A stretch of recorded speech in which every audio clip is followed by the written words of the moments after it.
வீட்டுக்கு வந்த பிறதான்ப்பா நிம்மதியாகவே இருக்கு. சரி, அங்கே எவ்வளோ லேட்டாக படுத்தோம், தூங்கவே முடியல. ஒரு கண்ணுக்கு கூட ஒழுங்காகவே தூக்கம் இல்லை. இனிமையாட்டி வீட்டில் ஒழுங்காக படுத்து தூங்கணுமா அன்னைக்கு?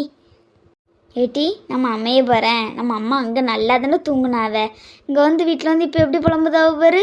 அங்கே ஒழுங்காகவே தூங்க முடியலையா? நம்ம அம்மையாப்ப இப்படி பொய் சொல்லுதாவ.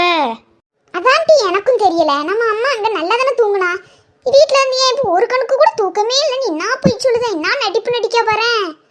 என்னடி பேசிகிட்டு இருக்கிய? சீக்கிரமாட்டு தூங்குங்க. கார்த்திகை, நாளைக்கு நீ காலேஜ் போகணுன்னல, சீக்கிரமாக நேரத்தோட படுத்து தூங்கு. அப்படின்னா தான் சீக்கிரமாக பிறப்பிட்டு போக முடியும் உன்னால. கீர்த்தி, நீ நாளைக்கு ஸ்கூலுக்கு போகணும், ஒழுங்கா போய் படுத்து தூங்கு. சரி.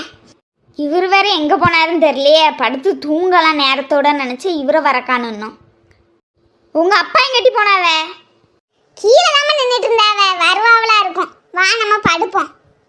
அப்பா, ஒரு தடவை அமைதியா இருக்கேட்டி நீலா. என்ன கத்து கத்துன்னு கத்துத, கீழே வரைக்கும் கேட்கும் சத்தம். கேட்கும்ல ஓய், உங்களுக்கு நல்லா கேட்குமே. நான் பேசினாலே உங்களுக்கு கத்துற மாதிரி தானே இருக்கும். நான் இல்லாமல் இவ்வளோ நாள் நிம்மதியாக இருந்திருப்பேன். இப்போ இவ எதுக்குடா வந்தான்னு நினச்சிருப்பீர நல்லா.